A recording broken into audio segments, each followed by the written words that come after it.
Do not wait until the conditions are perfect to begin. Beginning makes the conditions perfect. Begin today. Declare out loud to the universe that you are willing to let go of struggle and eager to learn through joy. Let go of yesterday. Let today be a new beginning and be the best that you can, and you will get to where God wants you to be. A journey of 1,000 miles begins with a single step. You can learn new things at any time in your life if you're willing to be a beginner. If you actually learn to like being a beginner, the whole world opens up to you. You don't have to be great to start, but you have to start to be great. Every day is a new beginning. Treat it that way. Stay away from what might have been and look at what can be. Each day is a new day, which brings with itself new opportunities, new challenges, new thoughts, new strengths, and new aspirations. On such a rejuvenating note, I, Nidhi Mathur, on behalf of Teaching Learning Center, Ramanujan College, graciously welcome our respected Principal Sir and TLC Director, Professor S.P. Agarwal, Professor Swati Pal Ma'am, Principal Janki Devi Memorial College, University of Delhi, Dr. Shilpa Chaudhary, IQAC Coordinator, Janki Devi Memorial College, my fellow and most respected organizing team members, and the dear participants. We also have with us Dr. Smithy Ahuja, who will also be taking a live session immediately after this inauguration session. We also welcome you, ma'am. I, on behalf of Ramanujan College, welcome you all to the inauguration function of the one-week online capacity building workshop on enhancing administrative efficiency in higher educational institutions, organized by Teaching Learning Center, Ramanujan College, in collaboration with Janki Devi Memorial College. Teaching and non-teaching staff are the two most essential workhorses of any academic institution. The non-teaching staff has an important role to play in bridging the gap between the various educational programs and the institution. In an institution, the non-teaching staff is engaged in various activities, but there is not a single activity that can function independently. Every activity is in some way or the other related to a teaching activity, right from course structuring to its delivery. Therefore, the academicians, administrators, and the non-teaching staff must work in tandem to make their institution a success in every sphere of education. The administrative efficiency of a higher educational institution depends crucially on the administrative abilities of its staff. The faculty as well as the non-teaching staff are extremely important. This workshop provides an opportunity to the faculty as well as the non-teaching staff to familiarize and equip themselves with necessary knowledge and skills in various domains of administration. It is also essential for any higher educational institution staff to become fully competent in the new online modes of functioning, and hence this workshop entails components related to gaining proficiency in the use of ICT. Through this workshop, we intend to cover the following aspects of General Financial Rules GFR, Government e-Marketplace, Protocols of Communication, Roster, ICT, and the list goes endless. Now, I take this immense opportunity to invite Professor S.P. Agarwal Sir, Principal and Teaching Learning Center Director, Ramanujan College, under whose leadership our college has trained more than 150,000 teachers. I now request you, sir, to welcome the audience and say a few words about this workshop. Over to you, sir. Thank you, Nidhi. Good morning to all of you who are present this morning in this one-week workshop. My colleague, Professor Swati Pal, Principal Janki Devi Memorial College, in collaboration with whom we are doing this program, Dr. Shilpa Chaudhary, Nidhi, all colleagues from both the colleges, and dear participants. Once again, I welcome you on behalf of Teaching Learning Center, Ramanujan College, in this 1-week capacity building workshop on enhancing administrative efficiency in higher educational institutions. Well, friends, the basic purpose of organizing this workshop is to integrate the two components, because these are two major stakeholders in any educational institution: teaching and non-teaching staff. So our endeavor always in these kind of program is to integrate the two, because see, unless until both work in tandem, we cannot achieve the efficiency, or we can say the today's in today's environment, whatever is required for giving the best services to our students.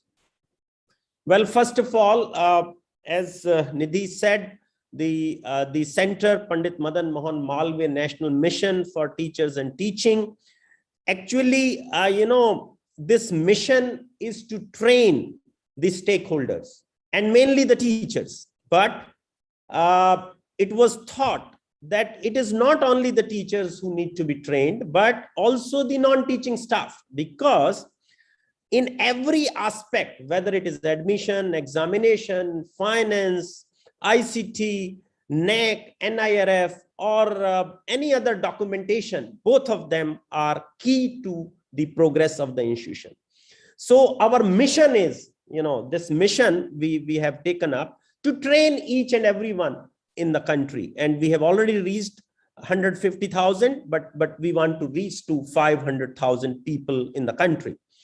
Now, well, again, what I am saying here is that whenever we have any such training programs, and where we try that both teaching and non-teaching staff should work in tandem to learn from each other, because what we hear always, either from teaching or non-teaching staff, teaching staff always make complaints that non-teaching staff do not work with them as it is required, or they do not fulfill the their aspiration of doing the work. Similarly, non-teaching staff always make a complaint that teaching staff do not cooperate in various matters, and they do not understand the basic things of finance, administration, and other rules. Because it is not only always the duty of the principal or head of the institution or the administrative officer or the section officer that they should train each and every one with rules and regulation. It is not only their duty. It is our own duty also that we should understand the each and every aspect of medical rules, financial rules, administrative rules, leave rules. See, unless until we understand, we cannot nail down the other part, which is a non-teaching staff, that which teaching staff feels that they do not train, or they do not tell them the rules, or either they obstruct in their benefits. So this is the main grudge against each other. But we have to sort out this very efficiently, in the sense that if each one of us know the rules, nobody can prevail upon each other. So if I know the financial rules, if I know the administrative rules, if I know the medical rules, if I know the leave rules, then I can always bring out a book and show to my colleague that, okay, friend, this is the rule, this is applicable to me, please go ahead as per this. Or we should listen to him or her that, okay, if he has something different to say. Otherwise, what happens is that whatever the non-teaching staff say is the final, because we do not know the rules. So this is also very important. Similarly, the other way around. So recently I can give you several examples of this kind. When we were going through the NEC accreditation or NIRF, we need a lot of data from the non-teaching staff, unless until they are sensitized how to keep the record. it is very difficult, because each time, we are asking for the data, they are compiling the data and giving it to us, and always making the mistake, rather than keeping in a systematic manner that, okay, up till 2020, this is the data, and after this we have added this, and now it is the complete data. Another important aspect is that when the educational institutions go for ranking or any other purpose, the record of each and every activity has to be done, whether it is a teaching staff or non-teaching staff. Let us say you have organized a X function, whether it's a simple function of a society or any club, and you want to prove to the NAC that you have done it. So you need certain records, because by saying that you have organized is not going to work, or by showing the photo is also not going to work, because we have learned through hard ways that how you have to keep the records. That means you must take the attendance of the people who are there in the function, and also their feedback. Also, they should sign somewhere that, okay, yes, this program happened, and then some photographs. So there are 4 or 5 things which are needed in order to prove that this thing happened. So what I'm trying to say is that we need to sensitize each and every one of us in order to understand the role of each one of us and how to maintain the records. So that is very, very important. Similarly, like financial rules, what happens is most of the time, the files goes to the administrative staff, and they say that this is not complete and this is not as per the financial rules. And most of the time, teachers are also responsible for that. Unless until as a teacher, as a administrator, we understand the financial rules, we will not be doing justice to their files. So what is happening is that if we understand very well that, let us say I am in charge of a society, that this is the way that files need to be kept and to be submitted to the office so that they can be processed.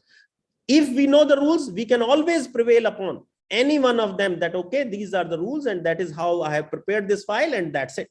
Otherwise, we will be complaining with each other. So what I'm trying to say to both teaching and non-teaching staff who have joined this program, first of all, to the teaching staff, they need to understand, they must read, go through the rules very carefully, because they will have to go to, if they have joined today, they will have to go for 40 years. And it is their responsibility that they must understand each and everything. And they will also be getting the role of administration, because a teacher cannot say that, okay, my job is just to teach the class and that's it. No, it is not possible. In today's environment, we have a lot of official responsibilities. Similarly, non-teaching staff, they cannot say my job is when bill will come, I will process it. If it is correct, I will process. If it is not, it will be, objection will be laid down. No, this is not enough. So we need to, understand the perspective of each one of us. So I think in this workshop,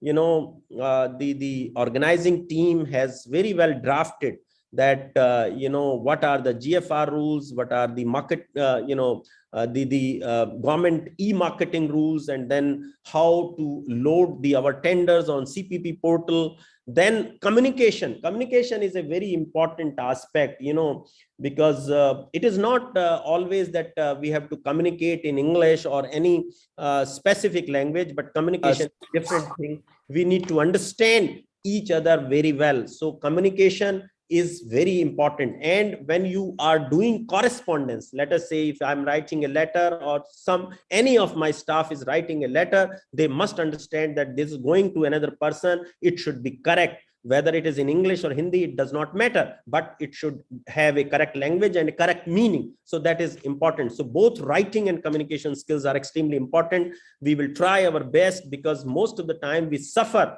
in colleges that even section officers, administrative officers, they are not able to communicate, or they are not able to write letters or reply to the letters, which is not understandable. So similarly, the roster and leave rules, very important, because every year we have to go through the roster system of teachers, non-teaching staff, and it's It is not complicated, but we need to understand, and both teaching community and non-teaching community need to understand, because it is not if only one community is understanding, then probably we are going to make mistakes, and those mistakes are very heavy mistakes. So let us not do that. Similarly, ICT is part of everyone, whether it is teaching, learning, or whether it is administration. ICT is the key. Today, you can see in Delhi University, yesterday itself, they have launched a new portal for examination forms. And there are a lot of issues, lot of problems, but we need to resolve, because ultimately we have to go through this process, and both teaching and non-teaching staff need to understand, need to learn, or learn from each other. That is also important, because everything cannot be taught in a training program. So you will learn only by doing, or you will learn when you practice. So this is the key. Similarly, the accreditation is very important, because these days, all higher education institution, it is the responsibility that we need to be accredited, and record keeping is a very important aspect of any accreditation, because today most of the things are online, because there is no physical that, okay, team will visit the college and will decide. No, that is not going to work. So we need to do all kind of record keeping and documentation in order to compete in the competitive environment. So once again, thank you very much for joining in this program, and I'm sure you will get enough out of this, and you will also let us know where more information or more training programs can be organized, because we all learn from each other by organizing such programs. Once again, thank you very much. Over to Nidhi. Thank you so much, sir. Next, I would like to invite Professor Swati Pal, ma'am, Principal Janki Devi Memorial College, to say a few words about this workshop. Over to you, ma'am. Thank you so much, Nidhi. Professor Agarwal, Principal Ramanujan College, Nidhi, Shilpa, and all my colleagues and co-workers from the teaching and the non-teaching staff from Janki Devi Memorial College, as well as other institutions that have joined this particular 7-day workshop. At the outset, of course, I would like to thank the Teaching Learning Center, the principal, and Nidhi and your team for once again joining and collaborating with Janki Devi Memorial College to offer what you, Nidhi, and then you, Professor Agarwal, have so brilliantly outlined as imperative in enhancing the skills of both faculty members as well as non-teaching staff. You're absolutely right, Professor Agarwal, about the fact that now we cannot claim to be just people who teach students. When I joined as principal, I realized to my despair that there were so many aspects of administration that I needed to learn from scratch. That included some of the things that we are going to be offering in the workshop, like the GFR rules. Some of the others we had some knowledge about, but the GFR rules, for example, was something that I just knew about as an entity. I had to really learn that when I joined as principal 5 years ago. And it was then that I realized that our training as teachers is woefully inadequate. We do not realize how much of administration we have to do. We are all conveners of different clubs and societies. We also write and publish. Sometimes we get money for what we publish. We get money for judgments that we might pass at a particular, event. And when that money comes into our account, do we know that we have to actually pay a tax on it? Is all this information known to us? These are things that I think need to be addressed through repeated workshops. The non-teaching staff, of course, we presume that they are aware of all the rules, but it is one thing to know the rules in the form of theory, in the form of, in the letter as a text, and it is quite another thing to actually implement that rule. Also, rules constantly evolve. They constantly change, and we have to keep a track of what is happening to those rules. Sometimes we go by rules that have been made way back in the past. We are not aware that the rules have changed. So that is another very monumental task. One of the things that Janki Devi does, for example, is that whenever a new rule comes, the administrative officers of the college sit down with the entire non-teaching staff and explain to them the implications of the new rules. For example, the new rules regarding assessment of the non-teaching staff, the APAR rules. What does it entail? What is the new point system that we have to follow? As faculty members also, we know, especially given the recent promotions, what a change there has been in the way in which promotions now take place, the entire point system. There was such a furor when, the promotion started, because people really didn't know how to calculate their points. And as a college, we organized a whole set of speakers who were experts, who could explain to the faculty members how they need to get those points in order, how they even need to fill up a form. You see, that is so imperative. Sometimes if you make a mistake, you may lose an opportunity.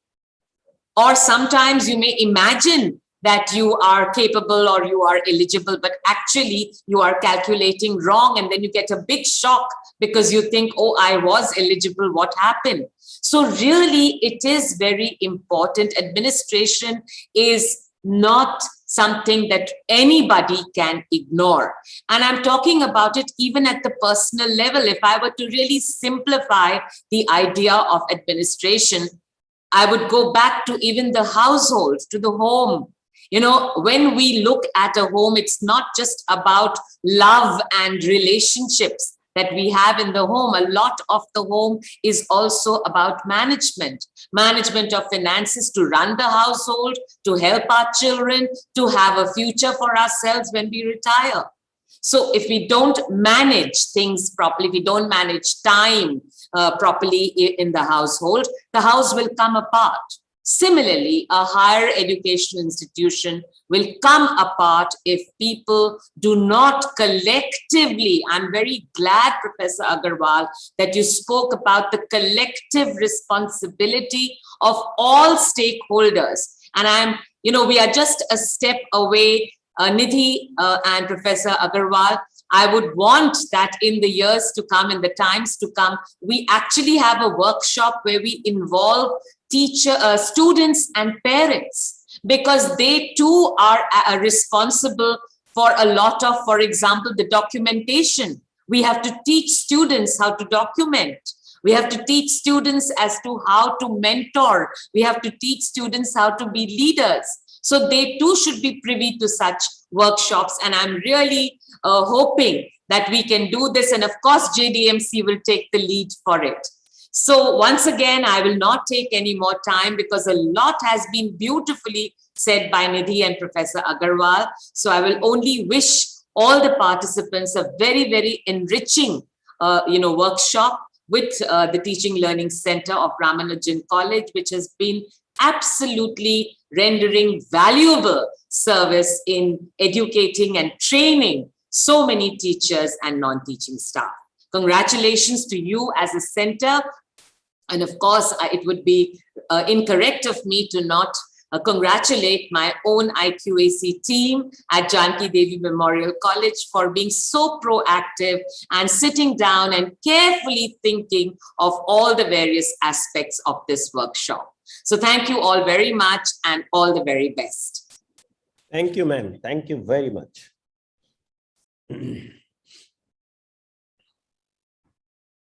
Thank you so much, ma'am. Next, moving on to the next segment of the workshop, there are some rules that need to be carefully adhered to by each participant of this workshop. The first and the foremost rule: registration, which is the enrollment on the portal, is mandatory for participation. Without enrollment on the portal, you will not be able to complete the course, and hence you will not be able to get the certificate. Attempting and submitting all the quizzes and assignments is mandatory, and each participant must score at least 50% aggregate to be eligible for the completion certificate. Rule 3, graded certificates on the basis of performance will be awarded to the participants. The last and the most important rule, as part of the Ministry of Education's requirement under the PMMM NMTT scheme, all participants need to submit online feedback for each session. Failing to meet any of the above conditions will result in the denial of completion certificate. Lastly, I now request Dr. Shilpa Chaudhary, IQAC Coordinator, Janki Devi Memorial College, to propose the vote of thanks. Over to you, ma'am. Thank you, Nidhi. I extend my heartfelt thanks to the principals of both the colleges, Professor S.P. Agarwal sir, Principal Ramanujan College, and Professor Swati Pal ma'am, Principal Janki Devi Memorial College, for taking out time from their very busy schedules and gracing the inaugural session of this 1-week capacity building workshop. Thank you, sir and ma'am, for highlighting the need for such training programs and also for your highly motivational and inspirational words. Thank you, Professor Pal, for initiating the very idea of conducting such a training program for both teaching and non-teaching staff, because administrative efficiency, as we have all said, that it is indeed a very, very crucial pillar for smooth functioning of any institution. I extend my heartfelt gratitude to Professor Agarwal, who is the principal and also the director TLC, for accepting our college proposal and giving our college an opportunity to collaborate with you and converting our idea into a reality. I also extend my heartfelt thanks to the workshop coordinators from both the colleges, Ms. Niti Mathur from Ramanujan College, Dr. Poonam Butra, Dr. Kaushal Kishore, and Mr. Surinder Kumar from JDMC, and all the members of organizing team from both the colleges who are working behind the scenes tirelessly to ensure that this workshop gets conducted very smoothly. And last but not the least, I thank all the participants for joining the workshop, and we hope that this workshop becomes a very enriching and a great learning experience for all of us. Thank you. Thank you, Shilpa. Thank you, everyone. Thank you. Thank you, everybody. Thank you, Professor Agarwal. Thank you, ma'am. Thank you. Thank you to you.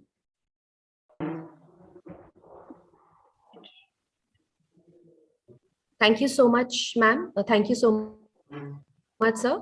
With this, we come to the end of the inauguration session.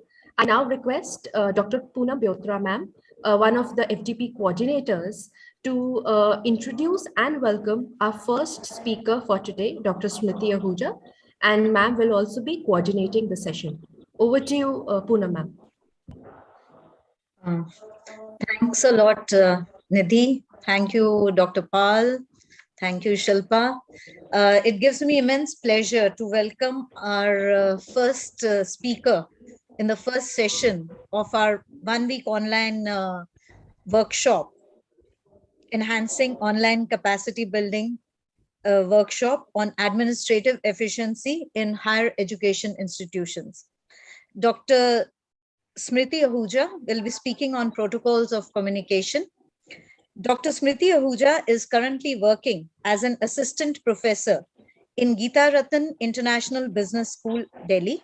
She pursued her PhD in management from Jamia Hamdard in the capacity of a UGC Senior Research Fellow. She has contributed to research in areas of competency-based education, capacity building of teachers, educational psychology, and higher education, and presented her research contributions in various national and international conferences and publications in research journals.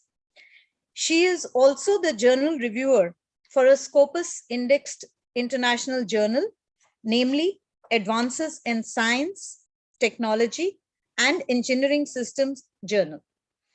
Dr. Ahuja has been training corporate professionals, homemakers, young graduates, school students in spoken English, business communication, and facilitating research scholars in research writing, creative writing through various e-learning platforms in the capacity of a soft skills trainer and communication expert.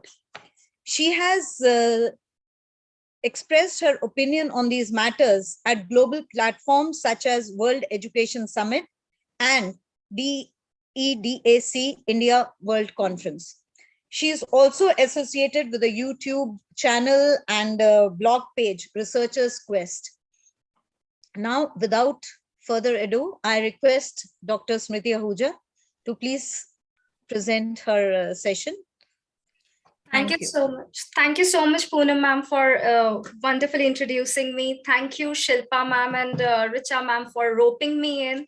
And thank you very much, Principal ma'am from JDMC, Principal Sir Ramanujan College, for taking up this initiative and considering me competent enough to highlight the importance of protocols of communication to non-teaching and teaching staff. So I'll begin with sharing my content. So I believe the content is visible and my voice is audible. Yeah, so give me a thumbs up. Yes. Thank you so much. Thank you so much. So the environment has already changed the way we say things and the way we write. With this thought and with the motto of strengthening ourselves in digital India, and an important imperative for national education policy, we begin with protocols of communication. During this pandemic, post the pandemic world, we are strengthening ourselves with the best practices for virtual as well as physical communications. So this workshop assures verbal and non-verbal communication plus physical and virtual communications, right? So now I'm going to throw the floor to the participants, and let me begin by sharing this.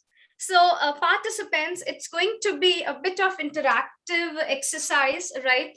And I would like you to share what's wrong with this statement. So you can share the things in the chat box. What's wrong with this statement on screen? It takes many ingredients to make Burger King great, but the secret ingredient is our people. Is there something wrong in the statement? I'm waiting for replies.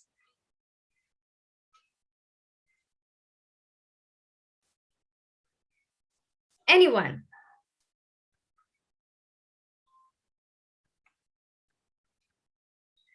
Okay, comma after but, okay. Thank you, Anjum ma'am. Anything else? That sounds awkward. So if it says it takes many ingredients to make Burger King great, the ingredient needs to be mixed with something. Yeah, it's not the people we are actually taking in, right? So that means the emotion is great, but how it is coming across is wrong, right? Let's check out another statement. What's wrong with this placard? This is an instruction sign on the road. What's wrong with that?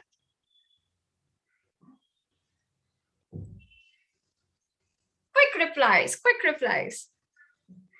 The children are slow, is it? Yes, the children are not slow. We drive slow, comma, children crossing. Let's check another example.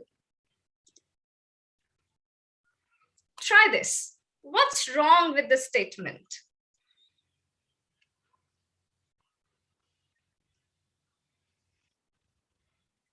Elephants with cars, okay? So who actually needs to stay inside the car? Is it the elephants or is it you who are in the jungle safari, right? Okay, yes. So that means there is no comma, right? There is no punctuation mark. So it should be something like elephants here, comma, next line, please stay in your car, right? And the ultimate one last for the brainstorming. Please check this one. What's wrong with this statement?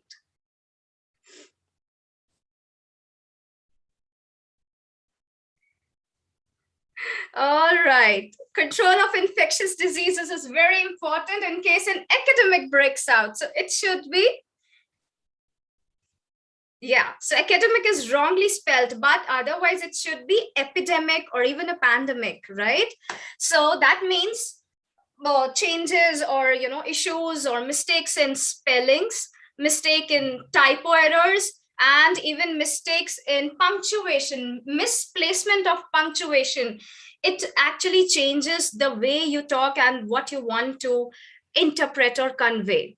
So with this thought, we are going to share with you the agenda of this session. Part A, formal writing, that comprises of letter writing, report writing, draft writing. Then part B would be writing etiquettes on social media, as we just talked about digital spaces. And part C, verbal communication in virtual world as well as physical world, right? So with this, we directly come to the topic of letter writing. So letter writing, see, we need to understand that there are two formats. One is on the physical paper that you got, right? If you're physically producing the letter or posting it, and one is the email, all right? Right now, during this, complete shift to online learning, we are completely bound on the email system, right? So we have got formats for both of them, right? But before we go technical about it, just keep few things in mind. Ensure that the letter is always formal and very professional in tone. Always mention the exact reason why you are writing the letter.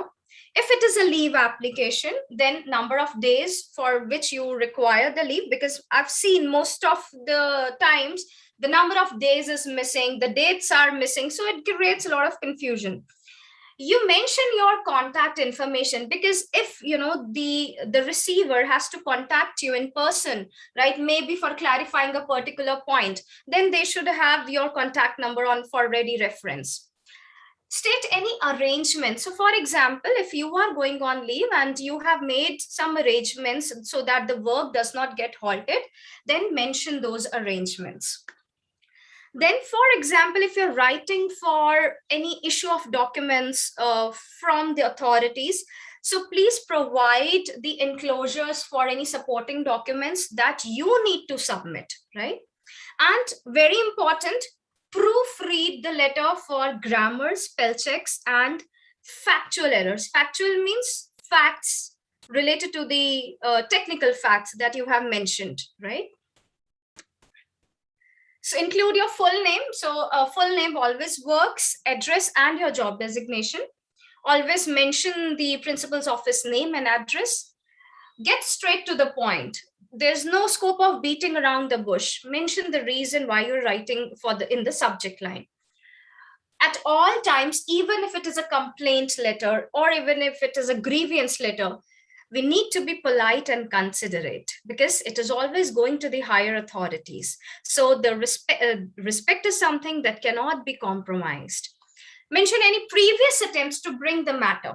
So for example, if you had already written some letter and now you are writing a reminder, then always mention that on this date, the matter was already conveyed, but no step was taken. So this is very important to emphasize that this is maybe the second or the third reminder, right? So going for the format. So again, as I told, the format, when you email directly, then we already have the, email address of the person. So sender's address is not there, right? The subject line is already there. But right now we're talking about the physical application. So first is sender's address, then we leave a line and then date, then receiver's address, subject. After that, salutation, it can be dear sir or ma'am. So few things that I would like to stress upon. Let me just share in text. So the format of date should be like this.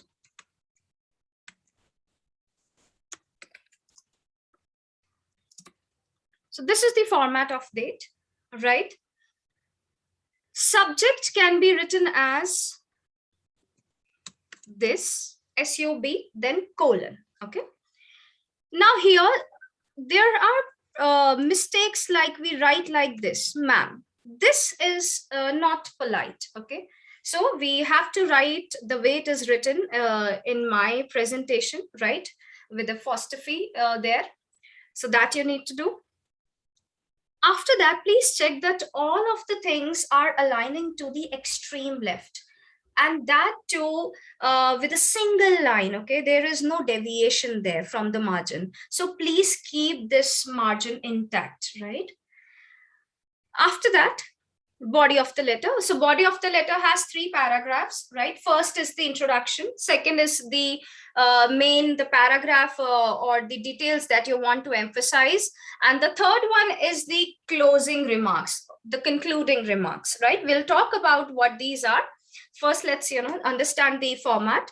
Then we go for the complementary closure. Complementary closure means once you have written the last line of the last paragraph, it comes like yours sincerely, then your name, and then your signature. So these 3 things are called complementary closure, okay?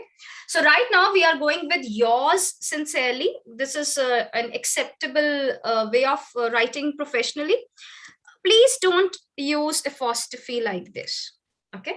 This changes the meaning to your is sincerely. So that's completely wrong. So never put this, go only like this, right?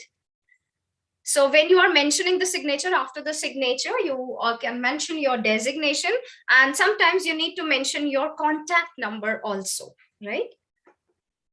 So hope we are going fine with the pace. Maybe a virtual thumbs up can work for me so that we can just move on, right?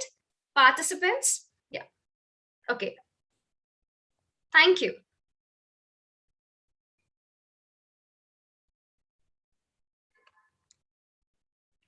So these are the formats, right? We have skipped the sender's address, then the date, then the receiver's address, okay? After that, you write the subject. It can be written at SUB, colon. There's always a colon. So for example, it's a casual leave application, right? So the first line, if you see, I'm writing this application to request for 7 days. So I am writing is the introduction. So after that, you quickly mention the reason in the first line, right? The reason for my week-long leave is that I have to attend this conference. And then you mention the start date and the end date. So if you see in the first line only, everything is clear. Why the application is there, for what dates it is there, right? So even if, the principal's office skip the details, it is still, sufficing to the purpose. After that, you write the details of the program, right? However you want to justify your leave. So it is an essential conference or whatever you would like to, write. After that, as this conference is in this part, I will have to leave early. So this is, you are mentioning the date. And after that, a closing remark, I shall be resuming office on this. And please check the words, I will be grateful to you. So these are the words that, we skip being non, teaching staff or even teaching staff, because, these are the words which add politeness to the application. So maybe, rest of the things you're quite clear, what date you want the leave for, how many days you want, you mention all the details, but things like this, I will be grateful, I'm writing this application, these are the things that add politeness. So precisely for this reason, we are, taking up this session for protocols of communication. We are all clear with the technical details, but what we miss out is our politeness and consideration, right? After that, you can write yours sincerely or just sincerely, then your name, signature, and designation. Let's move on to the next one. So maybe a sick leave application. So again, if you see, there is another word that I've added. I'm writing to notify, right? So you can, make a list of these words. I'm writing to inform, I'm writing to notify, I'm writing to convey, right? I caught the infection. So again, in the first line, if you see, everything is quite clear, right? After that, you add your details. Then last 2 lines, kindly allow me a week-long leave until this date. So the words kindly allow me again are something that you cannot miss, right? Please feel free to contact me at your convenience. Should you have any questions or require clarification concerning the ongoing project, maybe you have left something in between, right?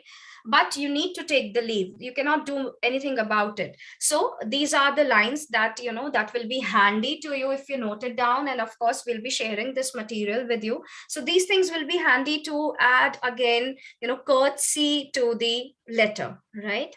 Next, check the another example. Personal leave application for the day, right? So this is something that is really common, and yet we make mistakes. Again, I'm writing this letter to inform you that I need to take a day of absence, right? So again, in the first paragraph only, things are clear. Then you can contact me at this number, right? I have emailed you a copy. So for example, you have emailed something, maybe you know your workload before taking this leave. So you need to mention all of this in this physical letter, right? And after that, since you had to take the day's leave with at a very short notice, so I apologize for any inconvenience caused. Okay, and hope that you will understand my situation. So this last liners are very important. Yes, so you can make a note of it. Leave application for half day, right? So rest of the things remaining the same. Please check out the last line there. You know, there are variations that I have introduced to you.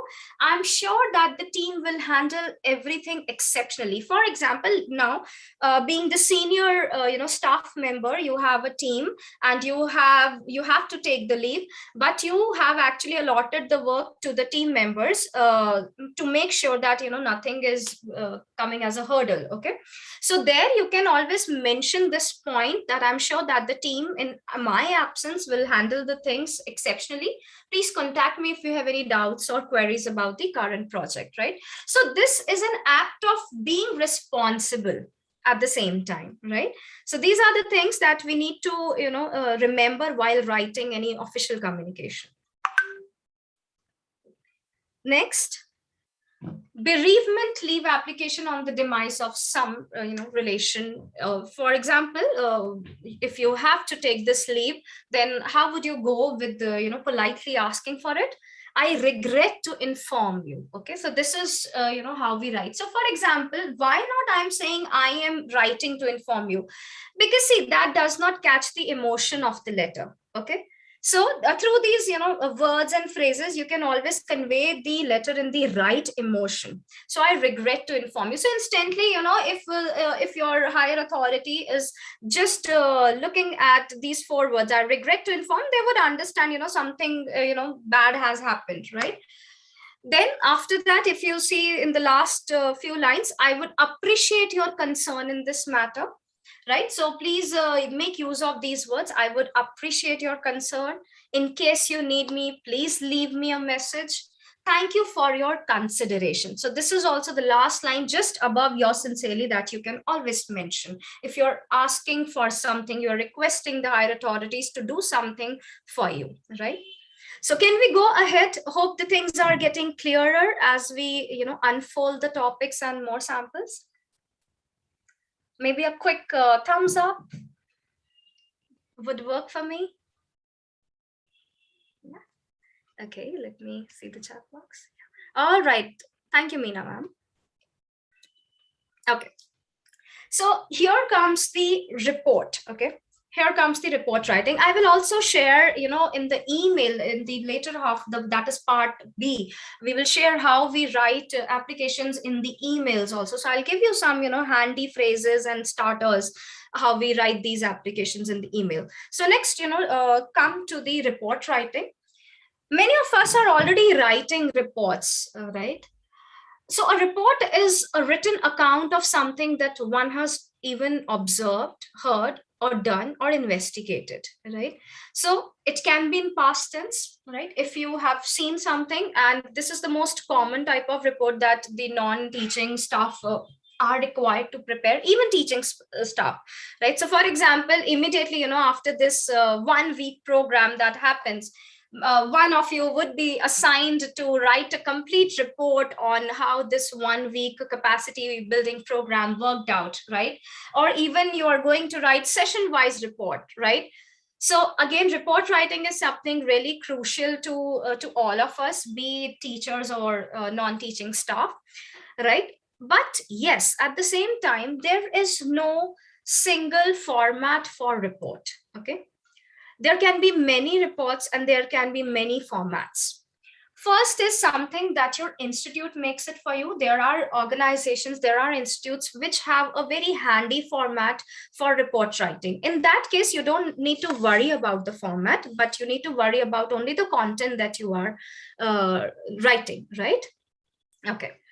So with this, let's check out few formats which I have tried to include here.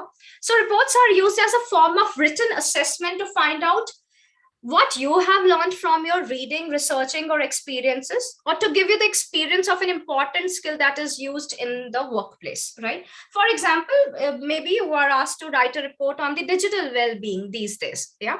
So that is an experience of an important skill. Or for example, the teachers are required to write personally about their learnings, what they have actually learned from some FDP or MDP, right? Or as non-teaching staff, you are required to submit a report of the events or the details that actually happened in a chronological order. So there can be different purposes of writing reports. So let's check out a few formats. So this is a very generic format of the report, right? The elements, generic elements, they might change, right? They might change as per your institute's format. That can happen. So heading, the heading has a descriptive title. Now, what is a descriptive title? Descriptive title is something that you can try a very catchy title, okay? So let's say digital well-being, the new normal. Okay, so the new normal, you can add yourself, that you can happen. But again, it depends on the format. If you're, for example, if you have to write a report on this capacity building program, there you cannot tamper with the whole name of this program. That's there, right? If you have to write a report on some topic, then you can have your descriptive title. Means it is subjective. You can add some catchy phrases also. That is expressive, right? So that you need to check with the purpose of the report. Then comes immediately after heading, there comes a byline. So byline is a very distinguishing feature of any report. If you're writing a letter, there is no byline, but in a report, there is always a byline. So byline means you have to write the name of the person who is actually writing the report. So it is you who is writing the report. You have to write your own name, okay, and even the designation. So this is called byline. It is never eliminated. So this is one of the core features of the format of any report. Then place and date of reporting. So if you see in the newspapers and magazines, there are always places and dates of reporting. Sometimes this third point is skipped out, okay, if you're writing for the notice board, right? But if you're writing for a magazine or a newspaper, then the place and date of reporting is very important. Now, there is always, a blunder that people do in the date of reporting and the date of event happened. Okay. For example, right now, the date of happening of the event is November 16. But now, of course, you cannot write the live report here, right? So you will write the report about it once the session is concluded for the day. So maybe you're going to write it tomorrow. So the date of reporting will be November 17. Okay. But the event happened on November 16. So place and date of reporting is actually the time you are writing the report, okay, not the date when the event happened. So that, confusion needs to be sorted. Then the opening paragraph should have all these answers: what, why, when, where, and who, okay? What was the event all about? Why it was there? When it was there and where it took place, and who were the important dignitaries involved, if there are few guest speakers involved there, okay? Then after that, in the next paragraph, the whole chronological sequence of the event that happened, and a mini conclusion. So a conclusion can be some, some quotation that you picked from the guest, speaker's quotation. Okay, so you need to be very, observant while, key dignitaries are expressing their inaugural speeches. So you might pick up a very fancy quote from there, and you can keep it for the conclusion. So this is one trick that you can follow to make easy conclusions, right? So for example, you can write like, in the words of the person, okay, and then the quotation, all right? So who was there? What was the event about? Where it took place? When did it happen? And why was the whole of the event scheduled, right? So a mini motto or the aim, right? So these are some of the value points for report writing. A report should always answer these questions. So this is a mini checklist. After you have written your report, please proofread. See, proofread is something that we always ignore, but that actually leads to mistakes, right? We know the details, we know our content, even we are confident about the language, but the absence of checking it and reviewing it again and again will land up in mistakes, right? So please check once you have created the report. Have you written the name of the event correctly? Well, you have mentioned the place and the timing and the activities that took place, and your personal comment on the quality of the activities organized, right? So this is, the conclusion should have some personal viewpoint also, how you like the occasion. Of course, it should not be in a negative light, right? It should be a very balanced view, right? Okay. So again, this is again a format of a report, if because as I said, there is no a thumb rule for creating a report. Every institute has its own structure for reports too, and there are so many types of reports. So for example, people who are doctoral candidates here, they do understand the report for a research project or a synopsis. So there the format is totally different, the function is totally different, right? So in that case, you have a title. In that case, you have something called as abstract. So there's no introduction. We call it either an executive summary or an abstract. Then we do have table of contents. For example, it is a 10-page report. Okay, so right now, if we talk about the non-teaching staff, they are more, creating 2 to 3 pages of report for the events that took place, right? So the previous format you will better connect to. For the doctoral candidates who are writing synopsis, so this format is more, considered appropriate. So for example, you're writing a 10-page report. So then in that case, you need to mention the page number and what is there on that page number. So that's table of contents. Then the introduction, the body paragraph, and again the conclusion. So in your research report, the word recommendation would be more apt rather than conclusion, right?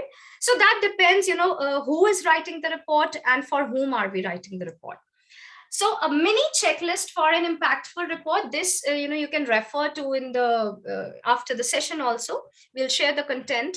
So report considers the audience needs. So this is the mistake that people do, that they write because of their own proficiency for the language. But when we are writing something for the purpose of communication, then the audience needs to be made the priority. We are not writing for ourselves. We are writing for others.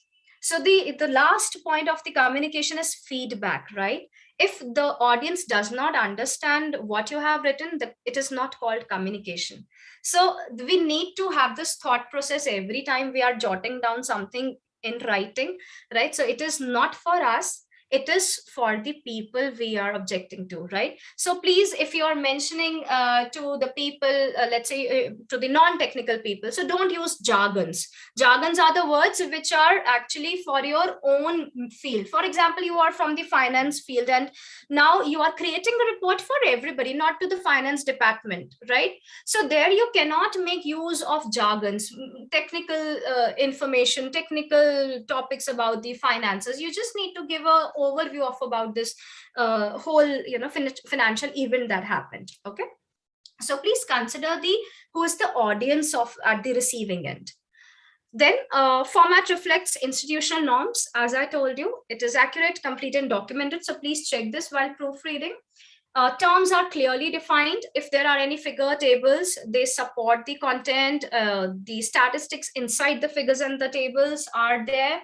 Okay, results are clear and concise. Recommendations are not missing, right? And if there is any explanatory note to be given. So this is a mini checklist that you can always follow after drafting your report. So coming to the types of report. So as per its function, there are three things that reports are meant for. Either to summarize the past events. So this is something I believe which is closer to non-teaching staff. Then they present current data. For example, some ongoing project is happening and your institute, for example, some new software has come up in your department and you need to make the use of it, right? So it is ongoing, the trials are ongoing, and as a senior member, you are asked to submit a report of how things are going, how people in your team are taking this up, right? So there you are presenting current data, the current problems you are facing, right? Then forecasting future trends. You can be in the shoes of somewhere called an assistant or an analyst, where you can be asked to give your own opinion about a future trend. So that is also called a report. So based on this bifurcation, we have got progress reports, work reports, research reports, reports covering an event organized, or weekly or daily activity reports also, right?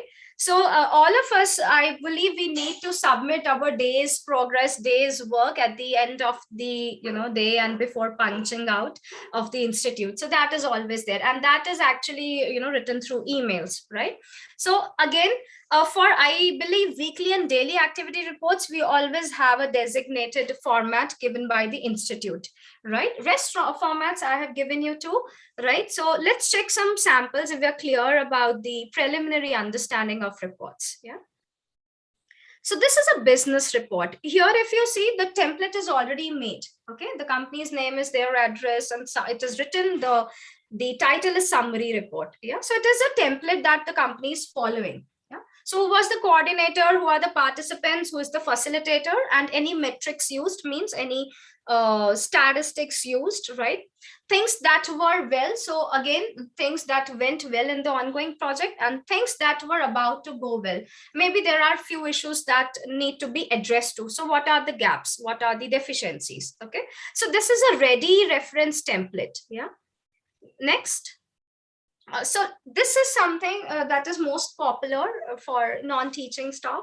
Write a report describing about the events that occurred, let's say, at the Intercultural Fest held in your campus last week. So here we can check this format. So you write the word report, okay? So it is important to mention the word R-E-P-O-T, report, yeah? Then you can have a descriptive title. So here it is written Cultural Fest or Intercultural Fest. Yeah. After that, the person who is writing this report is important and his or her designation, right? So then everything to the extreme left corner. So this is the standard way of writing the dates. Of course, your institute can give its own way of writing dates. October 24, 2021, whatever the date is. Yeah. And then again, 3 paragraphs. The first is the introduction, which should take care of, what happened, where it happened, when it happened. So what is also given, when it is also given, and where is also given. Yeah. So the first line actually should, give you the complete list of the things that happened, right? Next is always the detailing part, right? So you can check the words, how it has been used. If you see, for example, it was accompanied by, this is the third sentence. Then if you see, then there was bouquet, there was singing, followed by this, it was followed by an announcement. So these are the words these are called connecting words or transition words. So we need to use them to create a chronological order of the events that happened. So these are the connecting words that you need to take care of. After that, a conclusion. We really enjoyed a lot. So this is your personal opinion, right? And with some recommendation for future. So let's say, hope that such mega events should be organized time and again. giving the students a chance to display their talent. So this last line is your personal recommendation with some futuristic hope, right? So this is how politely it should end, right? So you can, you're always welcome to give your own personal opinion, but in a very polite and professional and non-biased way. So this is a report template for work, a work report or a progress report. Again, there can be the handouts given to you already tailored to your needs. So project name, date prepared by whoever is writing the report, and the company name.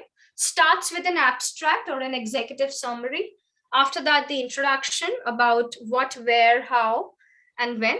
Then the detailing, and then the recommendations and conclusion. So more or less, if you see, the contents are the same. Yes, there are a few deviations as per the tailored needs for the organization. Yeah. So can we go ahead? Hope things are getting clear and we are at the right pace. So a virtual thumbs up or a quick response in the chat box, so that we stay connected during this virtual mode. So I'm waiting for a reply so that we can go further.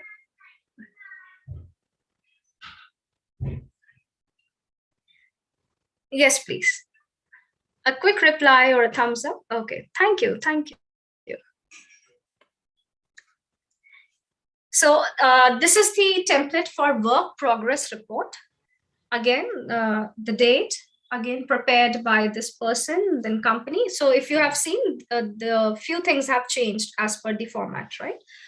Then this report is to provide an update on this project that is due on this. This project will result in this. So a mini introduction. Then what actually has been completed. So in the first line, you will not talk about what actually has been achieved. No, you will give the introduction about the project. And then the next second paragraph will become the past events. So whatever has been completed till date, right? And there are organizations which tell you to write all of this in bullet points, right? Or maybe in paragraphs. So it depends, what your institute is focusing on, right? So you can mention in bullet points if, for example, there are so many things that you have completed. So this is the best way with the bullet marks, right? Task to be accomplished, and then the conclusion, right? So in the conclusion, you are assuring that there is no obstacle right now. And if it is there, the higher authorities will be promptly addressed. Yeah. So this is a kind of guarantee you are giving to the authorities that everything is working fine. So again, if you see, this last line is your own personal recommendation. So that should not be amiss. Yeah? Okay. All right. Then comes the sensitive. So this is the third, writing session. We have so far covered the letter writing. We have covered report writing. And now we are coming to the technicalities of noting and drafting. Before I start with this, let me tell you that noting and drafting is a very exhaustive exercise, and it is not meant for everyone in the non-teaching role, right? So we'll keep a limited session, the one you can understand and comprehend with, okay? Because this is not for everyone to manage, yeah? It is a very technical core topic, and it is quite elaborative. So keeping in mind the constraints for time, we are touching upon the most important aspects of noting and drafting, yeah? So what is noting and drafting? When you are a government employee, right, and you are in administration, so there are a number of cases that come to you, and you need to solve those cases. You need to take a decision. Of course, you being not the higher authority cannot take a decision of your own. Kindly mute yourself. I request the participants to please be muted for a smooth flow.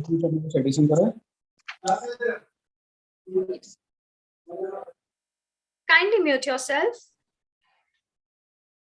Thank you. So this is for people who have been chosen to take care and handle the legal cases, the legal suits. Okay, so this is not for everyone, right? Only if you have the authority for noting and drafting, then only this is something that you need to learn separately, right?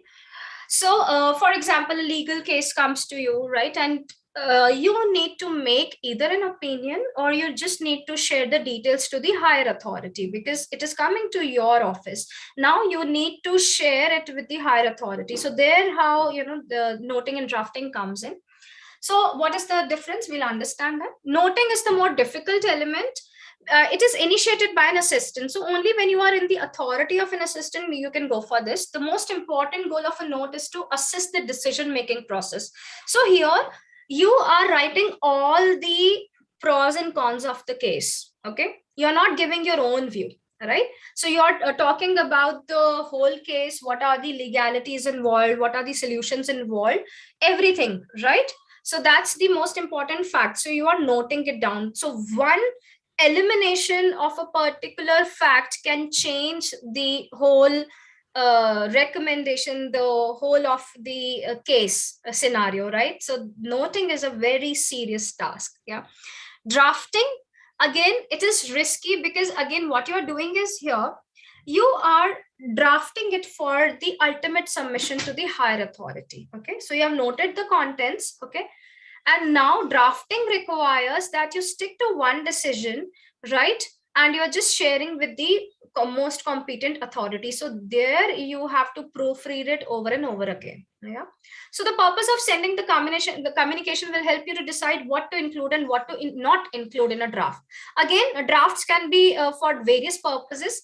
Is it a query, or is it just for information, or is it that you have to convey orders from someone to your higher authority, or is it meant to give just guidelines, right? So is it for information? Then it is a very what we call as a safe job to do. But if it is giving you orders or guidelines, then you need to be very, very careful about each detail. So a quick difference. The difference arises from the fact that they are expected to perform different functions, noting and drafting.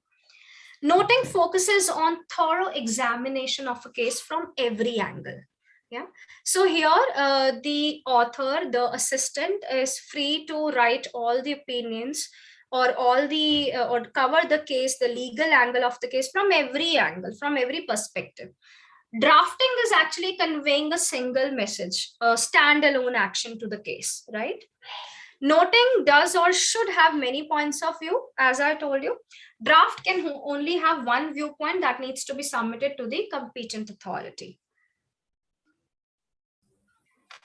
So this is for people who are close to the law, right? And they do understand those. Kindly mute yourself for the smooth.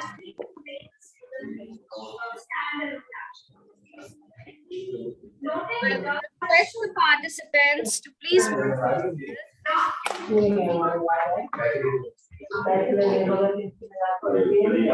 I request the participants to please mute themselves. Redmi K20. Yeah, I've muted all the participants. Yeah. Okay, thank you. All right, thank you so much. So checklist for a note. Hope I am audible. Yeah. Okay, checklist for a note. A comprehensive noting for problem solving cases should answer the following questions. So a checklist for a note should be what was the problem, how it happened, any rules and policies relevant to this legal case, and what are the viable options, and what is the best solution, and how will it solve the problem. So all this make for noting. Okay, so it is a mini checklist that you can refer to. People who are already in this role of noting and drafting, so these this material would work for them as ready reference for the checklist. Okay, because this is a function that you cannot learn in just 20 or 30 or 1 hour. This is a role that is required. This is a position that you need to handle. Okay, checklist for a draft. The one and only purpose of a draft is to clearly, unambiguously, and politely convey the one message. So the message should come loud and clear without any complications and even heavy words. So jargons can be minimized.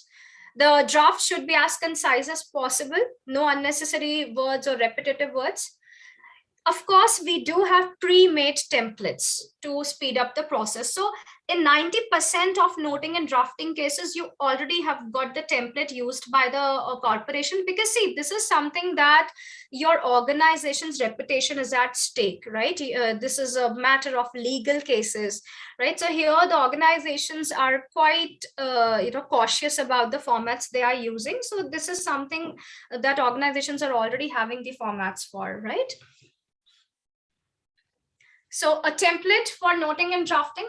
So there's a legal cases involved. So there is always a file that is there, a physical file. So file number is important. Do not skip the file number, or maybe it has some markings like A, B, C, or if there are some categories, right? So if you see loss and fraud cases are dealt with case mark F. F is for fraud, right? So of course the organizations are having different kinds of terminology dependent in the industry that they are attached to.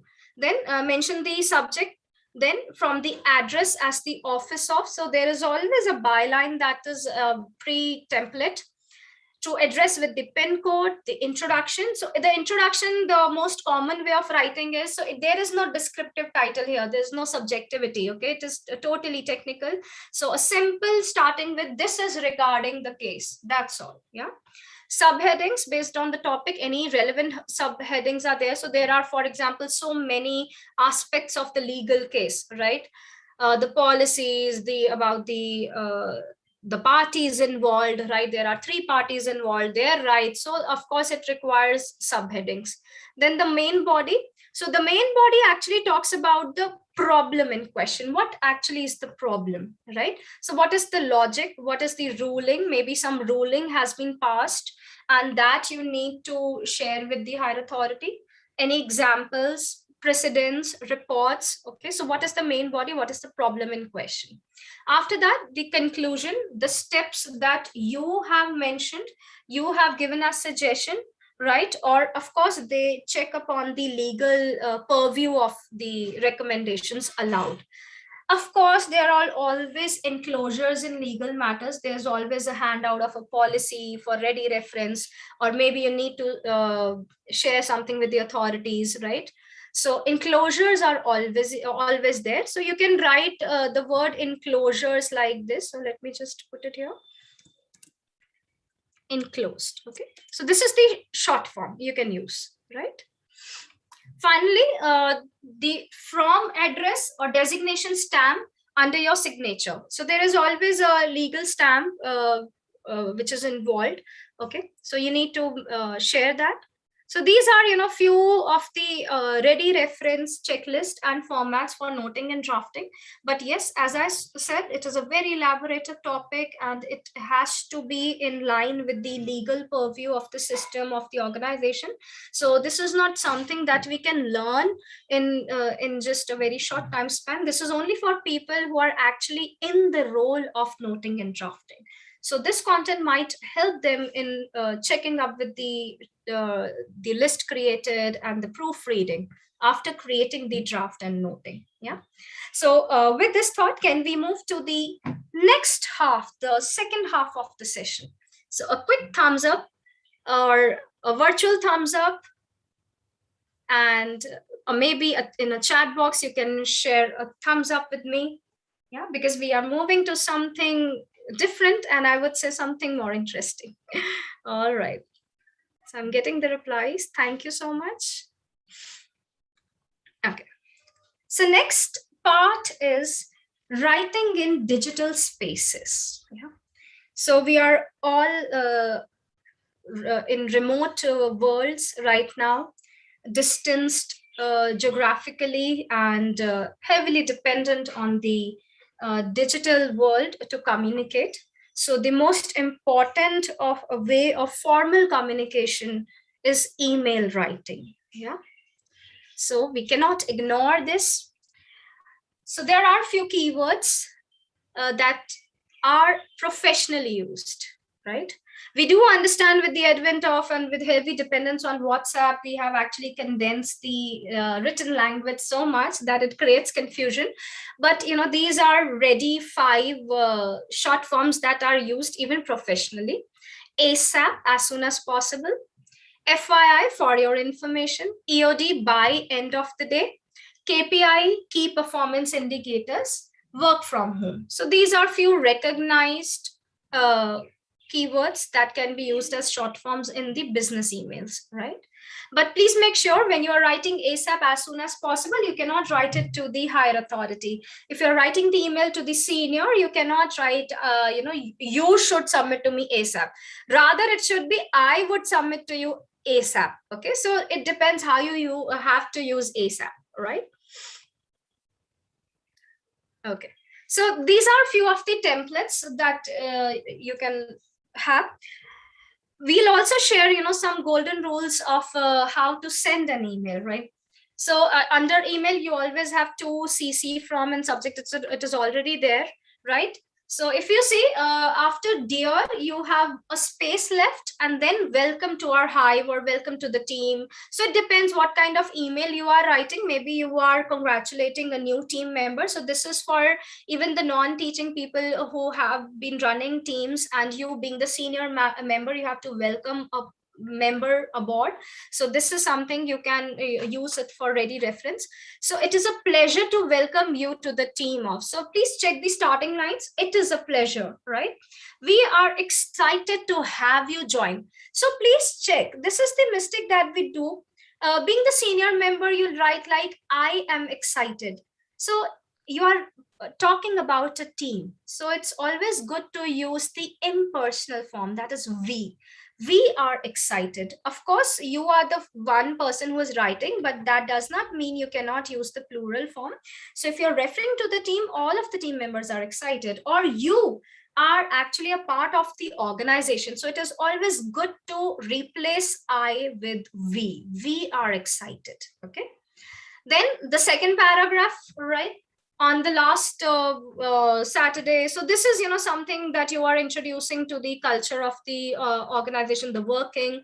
So here also, if you see the second line, please be sure to come. So don't write, do come next week. Okay, so don't write in the instruction way. There are few ways of writing. We actually, what mistake we do is we create the instruction tone by adding the verb in the first part. For example, study, do this, do that. Okay, so maybe we are not sounding authoritative, but of course we are conveying the meaning that we are quite on the instructional way, right? So adding please be sure, this is a phrase that you can use.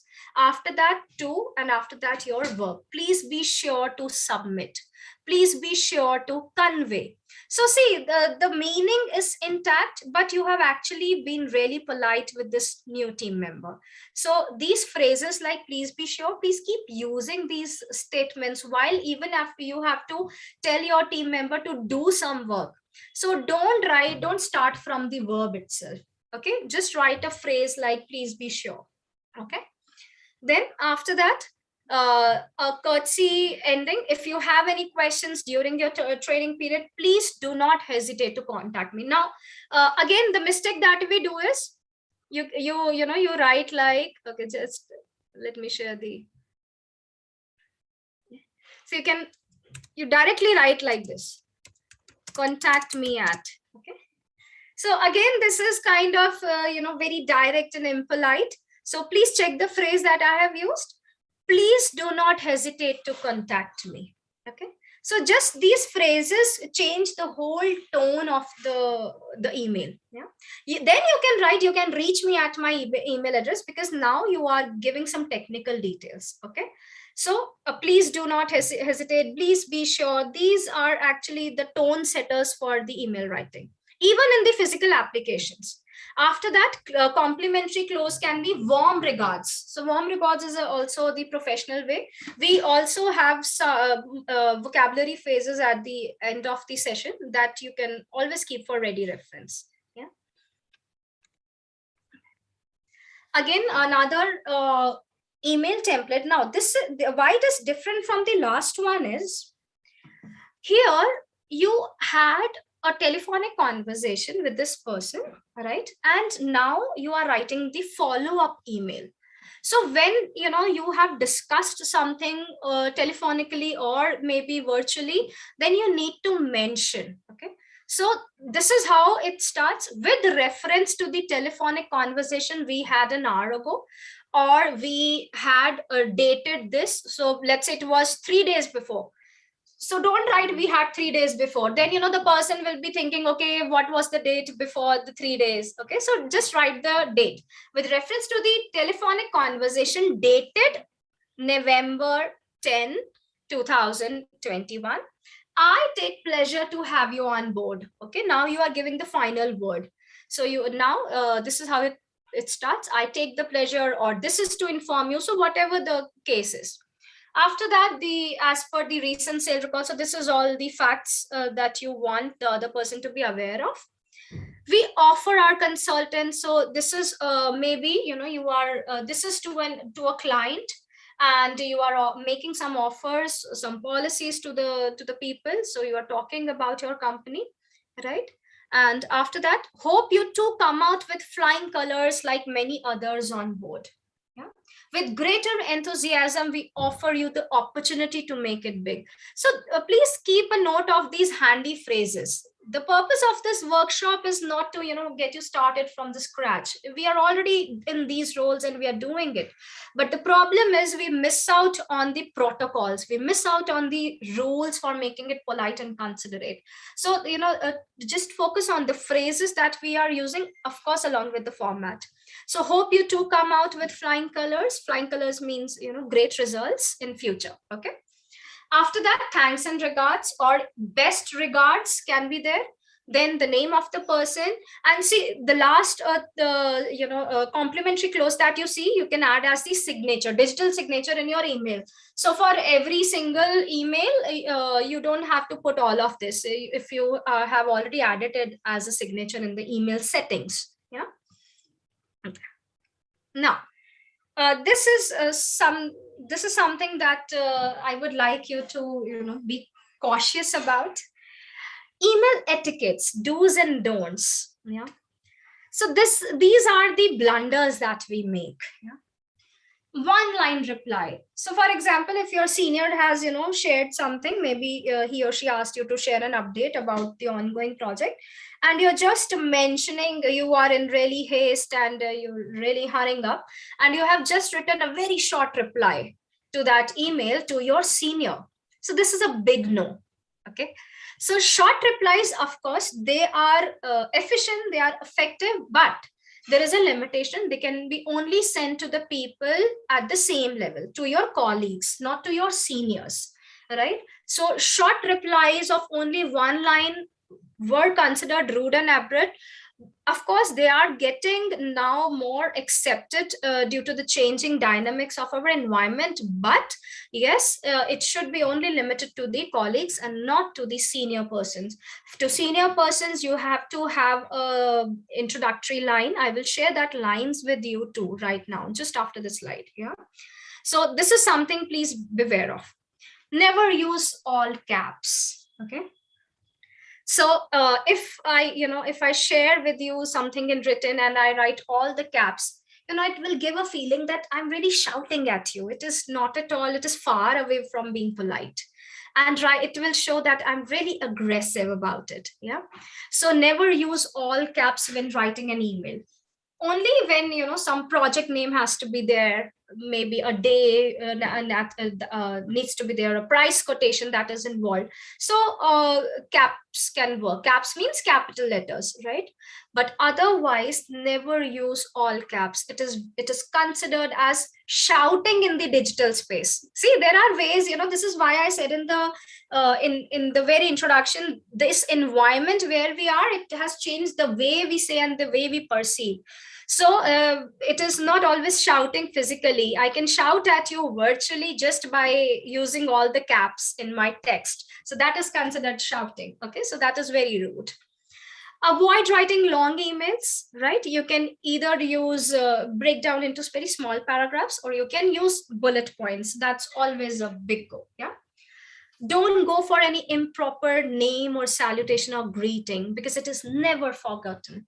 If you have written the name of the person, or name of the receiver inaccurately, or the designation inaccurately, that is, something that is never forgotten. Okay, people do remember this. So please proofread and proofread before you hit the send button, before you hit the reply button. Okay, so this is, for example, you have received an email from the higher authorities, but only not you have received this email, the whole team has received. But you being the team leader, you have to reply back. So this is the mistake that we do. Don't go to hit the reply all button. Whatever you are writing actually is meant to a single person in that senders list, right? So please keep caution about the reply button or reply all button, because if the email goes to everyone, it will create unnecessary confusion. It is annoying also. Yeah. So CC, carbon copy, okay, when it is used, when you don't actually directly want to send to that person, but you want that person to be aware of what is actually happening. So let's say, you are Y and the person you are sending to is X, but Z needs to be informed. So you will put this Z in the CC, okay, and your sender button would be X and you are Y, okay. So CC can be used. Now, this is my personal golden rule, which I follow, of course, after making some blunders in the starting. Okay, so this is, someone taught me, write all of the email, whatever you have written, the 3 paragraphs, the greetings, the name, and you have proofread also 3 times. Never write the email address of the receiver, okay, who's going to receive the email first. Okay, never do that, because see, what happens is, even if you don't press the enter button, you don't press the send button, sometimes you are scrolling down the things, or too many web pages are open, and it gets sent, and that email is something that you had not completed actually. Okay, or maybe there was something wrong and you had to correct this thing, you had to update this thing, but the send button got pressed due to some haste or confusion, and it has actually gone to the senior most person. Now there's no coming back from this point. What will you do? You will just write, ignore my previous mail, I'm really sorry. So we can avoid these things. Of course, we might not be able to eliminate, to err is human, but we can always minimize these mistakes. So this is a golden rule that we follow. Never type the email address of the receiver in the first go. Never do that. So whatever you do, it's not going to be sent, okay, because it does not carry an email address, as simple as that. So this golden rule, please do follow, and I'm sure your mistakes will go down to really minimum. So you will be rest assured that whatever mistakes I'm making, it is not going anywhere. Okay, so this is the rule that you can follow. I'm doing it personally. So coming on to instant messaging services like Telegram, WhatsApp, our favorite, right? So these are some do's and don'ts I've come across. Avoid text like this, okay? So please do not overuse the short forms, only the short forms which are as per the terminology of your office use, okay? That we can just be limited to that. If you're using these instant messaging services like Telegram and WhatsApp for official communication, okay, this is for official communication. So avoid writing like this. Yeah, so let me just share it here. So don't make use of these. Yeah, don't use this. It does not give a feeling that you want the other person to take care, because it is really not done. Okay. So people write K. I don't think, we are too busy to type OK in place of K. So please never use this in official communication. Yeah. Then another way is So this I have seen, when we all switched to the digital platform 2 years back, maybe, there were problems in Teams. We were slowly adapting to this. So WhatsApp was something that saved everybody there for communication. But there were so many ifs and buts. There were so many problems in that communication. So let's say, for example, you are thinking and you are just typing and pressing enter after every 3 to 4 words. So when the receiver receives it, actually he or she is going to have a string of, let's say, 50 messages. But actually the message was one only. It's just that you pressed enter so many times. So this is a very non-formal way of communicating, because it is very annoying for the senior person or even to your colleague at the same level. Okay. So before typing, please think what you want to phrase, and then only press enter after a particular paragraph, right? Then if you have received a message, right, from your colleague or a senior or from your junior, right, if you are not in a position to reply to that person, at least write like this: let me get back to you. I shall get back to you. Let me come to this. Let me attend to this after I'm free. So just this line is a matter of courtesy in official communication, right? You can always show your appreciation just by writing thank you, and please do not use short form. And one personal way, don't use thanks. Okay, if you're writing to seniors, write thank you, no thanks. Okay. So this is, again, the more full forms you use, it is more of politeness. Okay. Then exhibit positivity in official text. So maybe you are talking to a client, or you had to raise some material for the other person, right? And if you were not able to do it, so how still we can be polite, though, there's some negative news that we have to convey. So for example, we don't have feature X, but we do have feature Y. So is there any alternative that you can give? So don't focus on the problem, focus on the solution, right? So this is something, for example, you are a senior person or a team leader or the senior colleague, right? So your job is, of course, to highlight the problems, but can we go, one step ahead by recommending some solution in the same test? So we don't have feature Y, but we do have feature Y, which you could use in a similar way, right? So again, and this line should come as one. So if you just send, we don't have feature X, then it's really impolite. So you have to send this line in one complete phrase and then press enter. Otherwise, again, it will come as broken lines. So the person will see we don't have feature X. So again, that will be rude. So there are few these hacks. Okay, they don't take much of your time, but just your knowledge about it, just your awareness about it.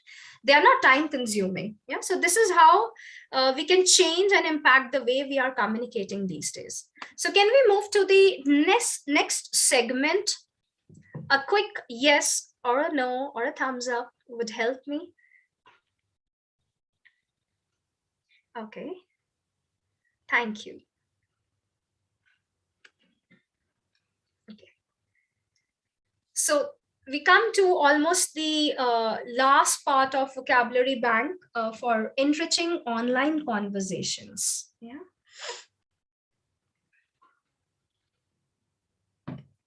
So we'll share with you a few phrases for every part of the email or the letter writing, and it will always be handy with you. You can just quickly check these lines, these complementary closures and opening remarks, and even when you're talking also, oral and verbal communication, it will come handy. Okay.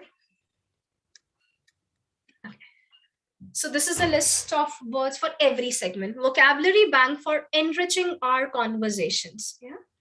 So opening, greeting, replies. Okay. So this is what I was talking about. Once you in the email, when you have written, so you have written like dear sir, then leave a line, then greetings of the day. I think we are all aware of. So this is the way we write. We write with an exclamation, not the full stop or the period. Okay, so it's always ending with an exclamation, right? Or after that, you can write, hope my mail finds you in best of your health and spirits. So this is the common line that we follow just after the greetings of the day. So this is usually we can start the email, right? And or there is a variation. You can write like, hope my mail finds you in pink of your health. Okay, you can use either of the one, not both of them. Okay, so this is, you can follow as the opening or greeting remarks. Or this is to bring to the kind attention of, the aim of this letter is, we wish to inform you in reply to your letter dated. Maybe there was some other reply and now you're just replying it to, there was some other letter in connection to this. Following your instructions, I am hereby enclosing the document. So you maybe some instructions were given to you and now you are responding to them. Okay, so you need to mention like this. Okay, so this is how you can follow. I hope you are all noting down few of the things. Hope we can move to the next slide. This is the ending or complementary close. I would be awaiting for your reply, or a reply awaited, or awaiting your reply. Yeah. Best regards. In best regards, B will come capital. Yeah. So these are the blunders we make. So this is the correct way of writing. Best regards. Okay. Our kindest regards. So O will come in caps. Okay. There is an issue with look forward to, which problem, which is the problem sometimes. So there is one way of writing looking forward to. When you are writing looking forward to, now if you have to use a verb here, you always use ing. Okay, this is the mistake that people do. Looking forward to meet you. Okay, it is wrong. It is totally wrong. It will be looking forward. I'm sorry.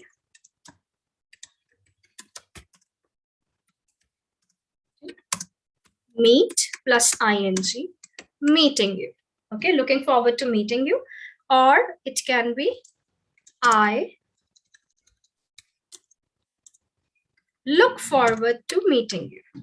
So the meaning is, with look forward to, we always have ing with the verb if you are using the verb. Okay, right? So that's there.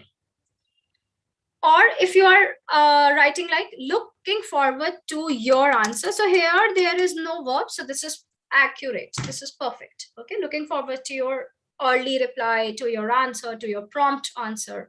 Okay, so please be careful while you are using the term look forward. Okay,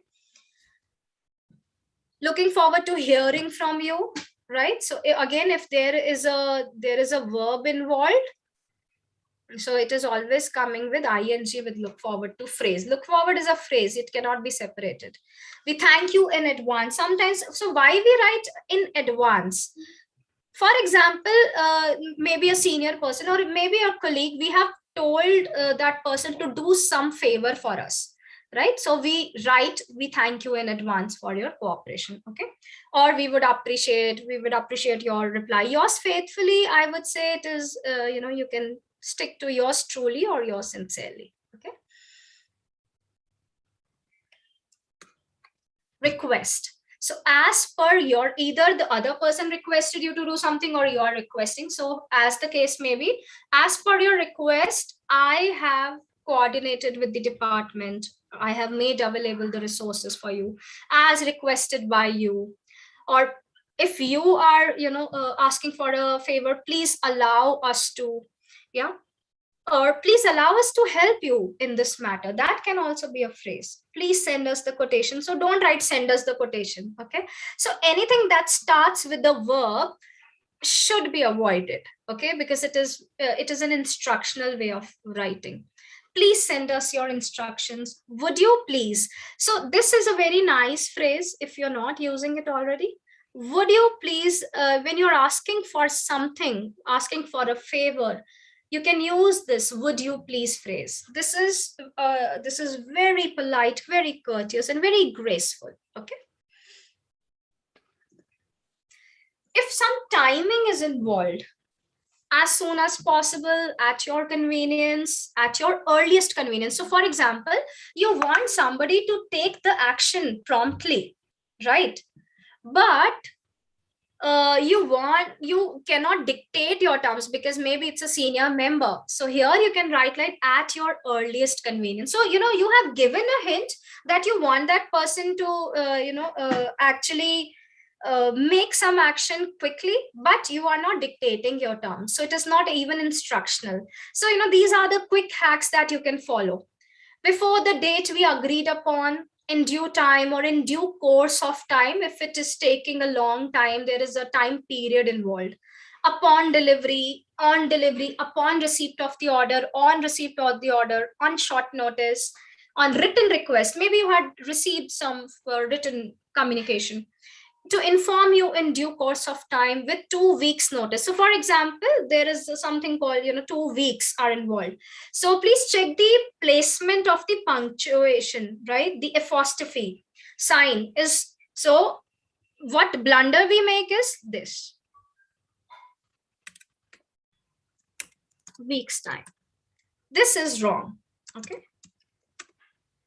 So with 2 weeks time, so please check the placement of the apostrophes without delay. So if you are writing to your supplier or to someone in the let's say horizontal role, there you can write like without delay, it should happen. Yeah, but again, be polite. Sending, receiving, addressing, and notifying. So in order to notify in advance, so this is to notify you, this email is to notify you, to let you know in advance, to reach the destination. We acknowledge the receipt of, if you have received a payment, you can write like acknowledged with thanks. Acknowledged with thanks, you can write in your instant messaging also on WhatsApp, right? We have received your order. We have duly received your order. So these are the polite statements you can make use of. When payment or pricing or quotations are involved, these have a tendency to make you sound rude, okay, when money is involved. So we have to be very careful with that. As far as your payment is concerned, this is in process, okay? So just this hanging phrase before actually what you want to write leads to politeness. As per your invoice, at your expense, in partial payment of, payment in advance. Let's say you are raising the prices, right? So prices, as you know that the prices are increasing due to the inflation or whatever reasons you need to mention. So make it polite like this. So you are using your present continuous tense because you are talking about the environment here. Okay, not implicating you. You are not increasing the prices. Prices are increasing globally, as you know. So this is, in an indirect way of saying the things, right? And not to implicate yourself only in the center. To be in arrears with the payments, with where there are arrears, up to an amount of. Okay, so where you want to give a range, but not directly. Okay. So this is a crucial part, apologies. We apologize again for the inconvenience caused. We apologize for the delay, for the mistake. We are sorry to inform you. We are sorry to have you waiting. We must apologize for our unprofessional conduct. So these are the way you can start with an apology or maybe as a complimentary close. Regarding someone or something, on behalf of my team, I welcome you, okay? As far as I am concerned, I do not have the authority, yeah? So don't write, I don't have the authority to have your concern sorted. As far as I am concerned, I'm not in a role to address your query. So just this hanging phrase, as far as I'm concerned, changes your tone. As as per the conditions, okay, as follows, in compliance with the policies of our company. So if, for example, if some party has asked for some quotation or something to you, and you that something does not fall in the legal purview of the institute, right? So don't mention we cannot provide you this, okay? So, right, like in due compliance with the legal purview of our institute, we fail to provide you with this. Yeah. So these phrases are very important, or as per or according to the latest policies or amendments in our institute, we would not be able to provide this. Yeah. Or in the absence of our senior, I am not in an authority to take this decision. So this is how you can write, on condition that if there are some terms and conditions required to suit the quality, to in order to meet your expectations, we have upgraded ourselves. Yeah. So here, actually, this is a very nice phrase, because here you are respecting, you're giving good respect to the other person to meet your specifications, right? So you have actually made that person feel like king with just, quick hacks of your written email. The matter in reference is this: if there is some other previous matter which needs to be sorted in connection to this email, with the compliments of your senior, right? Again, for agreement, pleasure, and sample. So if you want to show agreement, that you agree to to something as agreed earlier, to agree with the terms and condition. If you want to show your happiness, I would like or we have the pleasure of welcoming you on board. We are delighted to inform you about the ongoing appraisal. And then samples. If there is some sample involved, right? So this is similar to the sample or up to the sample specifications. The present product corresponds to the sample, to submit a sample. So this is when some samples are involved, okay, in quotations or in products. So hope that was some quick hacks or ready reference points you would always you can keep yourself with to enrich your conversations. Can we move to the last part of the virtual and physical meetings? It is not always about written communication. It is about how physically we can make a mark, and virtually also if we are there. So nothing should stop us in being polite, courteous, and yet impactful. So can we move to the last part of the, okay, thank you so much. Okay. So meeting people for the first time. So, okay, few of the lines would be applicable when you are physically meeting the people, the official communication only, right? Or in webinar, in conference, you are here as a convener, as a speaker, right? As a guest speaker, as a coordinator, right? Or simply in a panel discussion, you are there, or maybe a very close meeting with your colleagues, maybe an internal meeting, you are there. So how you're going to address people? So let's say, when you spoke on phone, so this is the conversation starter. We have spoken on the phone, but it is so nice to finally meet you face to face. Or even let's say when you were maybe you were talking to that person over, where you were coordinating on calls, but on the webinar you are looking at that person for the first time. So so we have spoken on the phone, but it's so nice to finally see you here virtually, right? So that can also work out. So this is a quick hack. Don't say, okay, you are Mr. X. No, you must be Mr. X. So see, just this hanging phrase actually sets your tone right. Yeah. Or if you are in a physical meetup, so here's my business card. This is the conversation starter you can have. Some more polite language at the beginning of the meeting. It can be virtual, it can be physical, both. If it is physical, did you have any trouble finding us? Did you have any trouble getting here? Or maybe the person has actually come online, but he's come to India from a different country. Then also you can share, like, did you have any trouble, reaching to this hotel for this virtual conference, let's say. Okay. How was your journey? How was your flight? Is this your first time here? Nice day, lovely day, horrible weather, rather hot, bit humid. So these are few conversation starters in verbal communication, in the verbal world. Thanks for coming today. So this statement you can use for both virtual and physical meetings. Thanks for coming on such so early in the morning. If you have actually, made that person join in really in the early hours, right? Or on such a cold day. Yeah. So maybe it is scorching hot or it is really cold, right? As it is going to be. So this is a handy statement you can use further, right? If you're in Delhi. Okay. Talking about the agenda, introducing the topic of the meeting. Okay, so this is if you are the team leader or the HOD, you are starting with the conversation. Does everybody have a copy of the agenda? So this is to make sure that everybody is at the same page.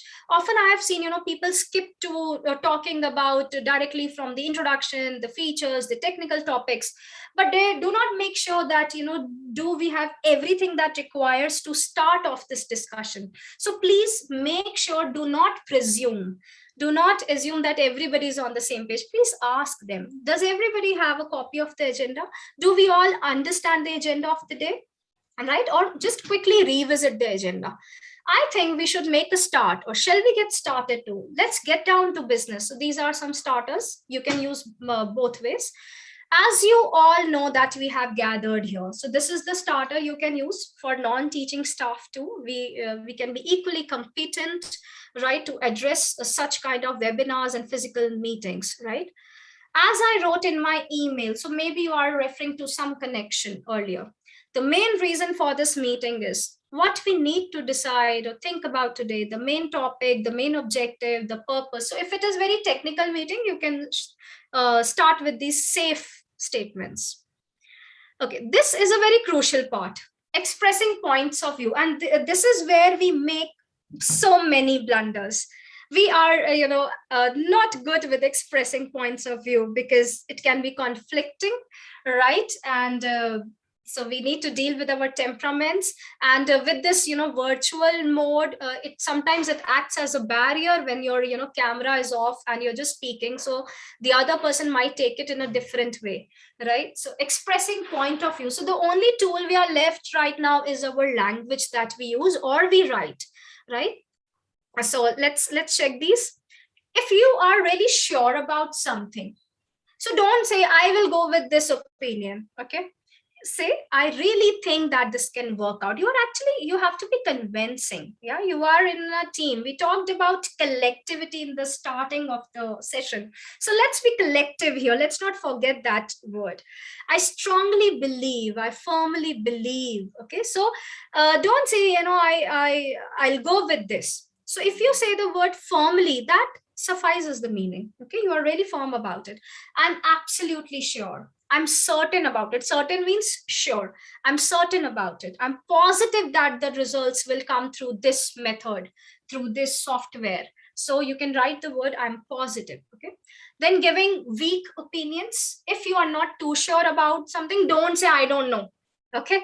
So there are better ways of saying I don't know. You can say I'm no expert on this, but still I will try to give my opinion. Okay.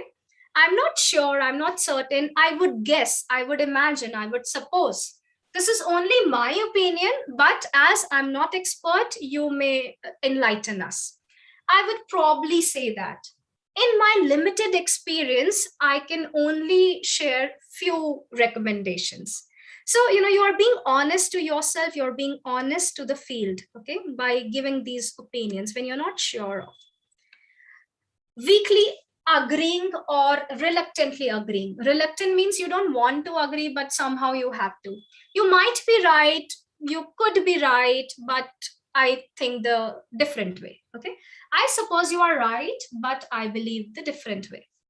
Strongly disagreeing. No, we can't do this. So this is very impolite. Okay. So we can say, I'm sorry, but we cannot deliver this. I'm afraid we cannot intend to do this, or we cannot coordinate with this function, or we cannot launch this program. So you can write, I'm afraid. You can say, I'm afraid.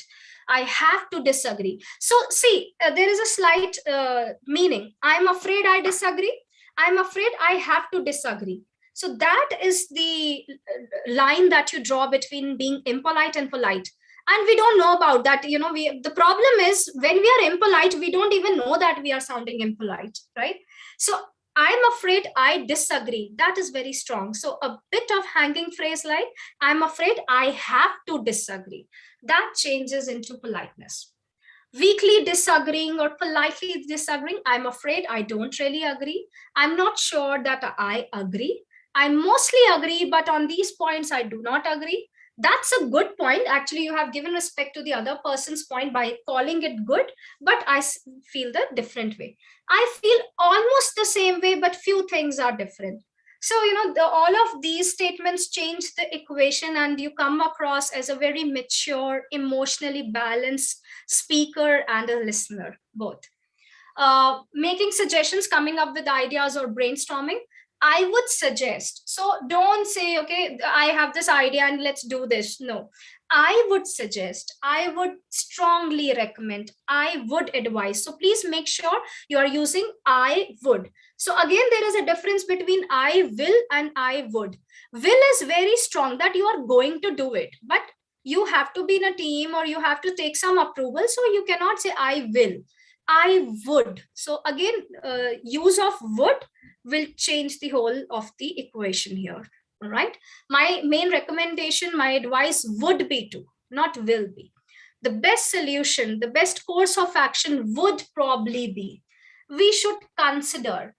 We are not writing, I consider this. We should consider, because you actually want the people to your team members to be convinced about this thing, right? You cannot do it in isolation. So we should consider collectively, right? Okay.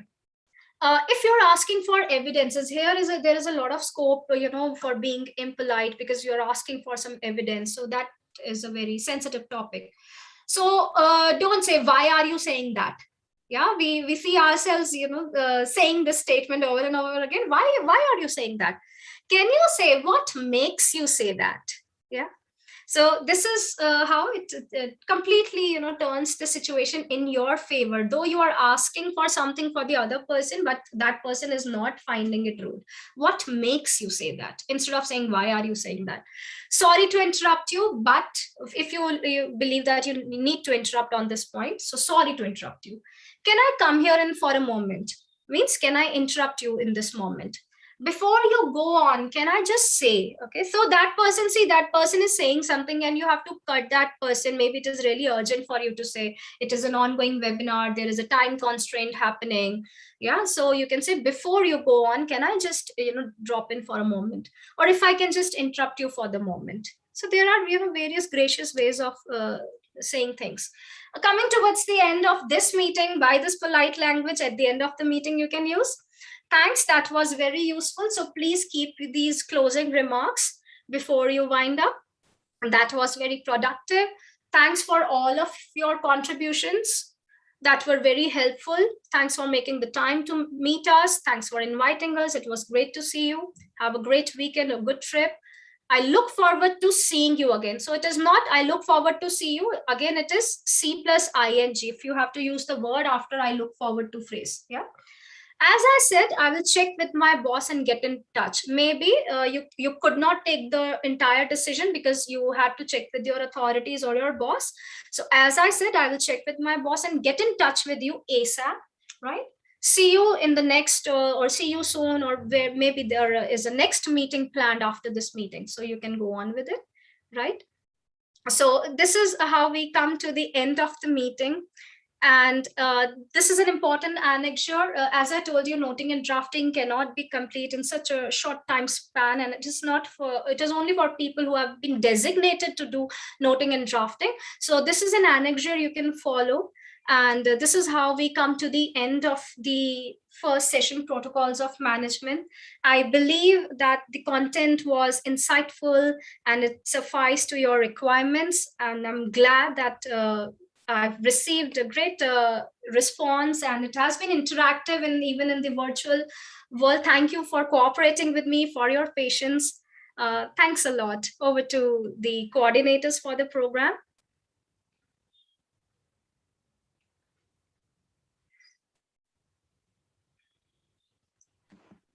I would request Mr. Kaushalji to say the vote of thanks. It was a very, very informative lecture. Thank you so much. Thank you.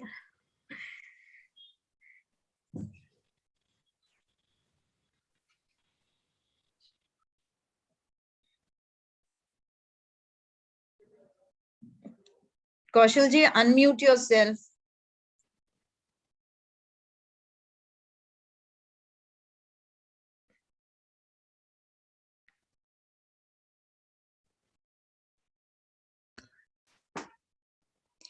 Kaushal sir, you are on mute.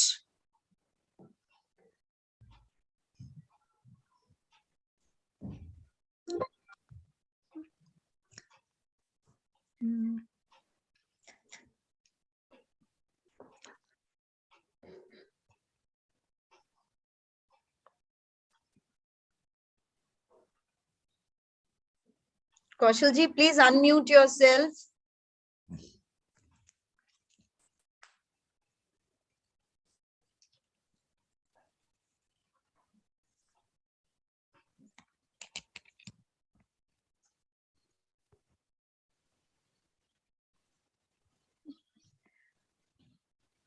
I think he's taking one, few minutes, but in the meantime, I must pay my regards to you, Dr. Ahuja, and my heartiest appreciation, for this such wonderfully conducted session.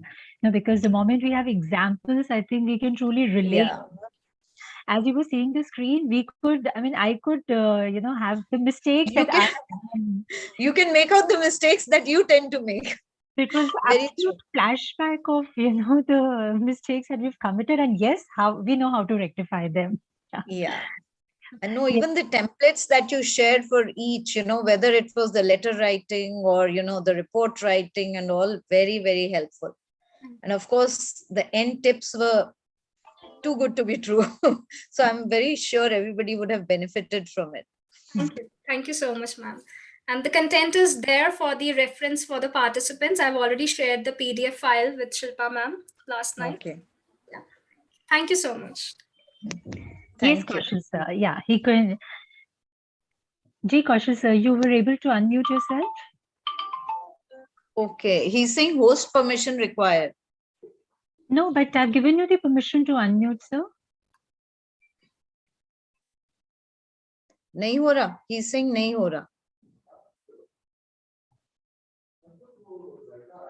Just a minute.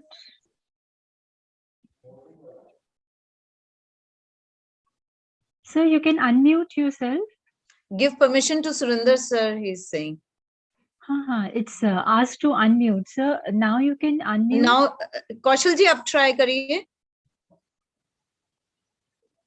Surendra जी, आप कोशिश करिए.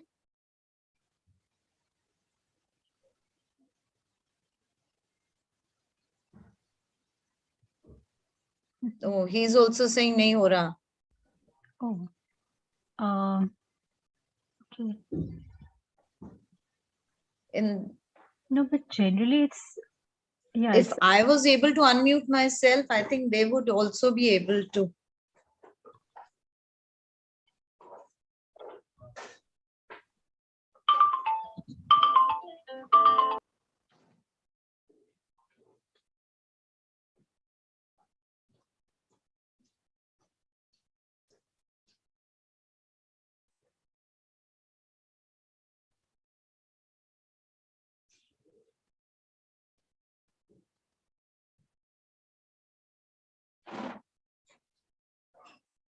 हाँ ma'am अब हो रहा है.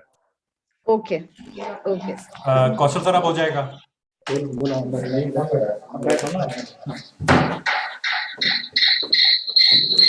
I think I have made Surendra ji the co-host. Who else do I want? Oh, he's Thank you there so now. much, ma'am. Give the vote of Kaushal thanks. ji also. जी जी ma'am. No, no. Everybody, it's now. Now ma'am I am audible. Yes, sir. Yes, sir.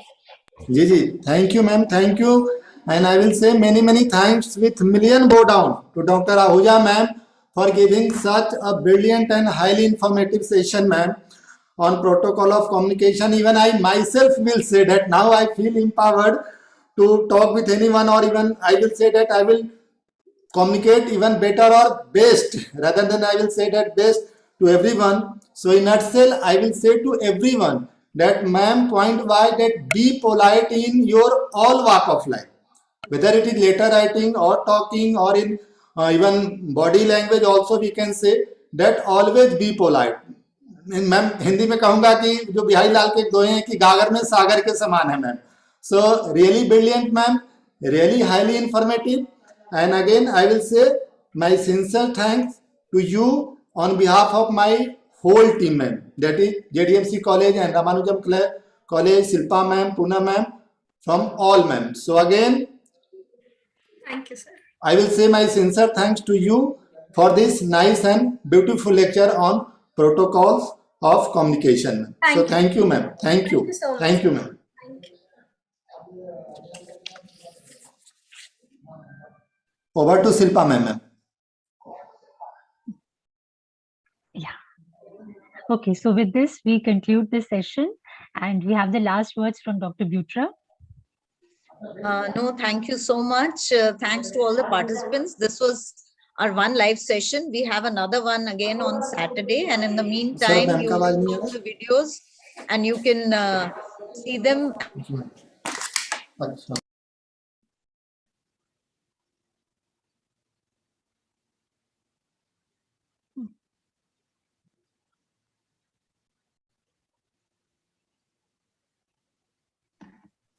Sorry, okay. Thank you for this, everyone, for attending this session. And now we wait for the next session of ours, which will be the live session, which will be on Saturday. Otherwise, all the modules will be made available to you. Please see them at your own pace and do remember to answer the quiz every day. That is mandatory, as it was read out in the rules. Okay, so thank you. Anything else you need to add, Shilpa? We can end the session now. Yeah. Okay. Thank you so much for joining us today. And this link is available with all of us, so we can definitely rewatch the session anytime.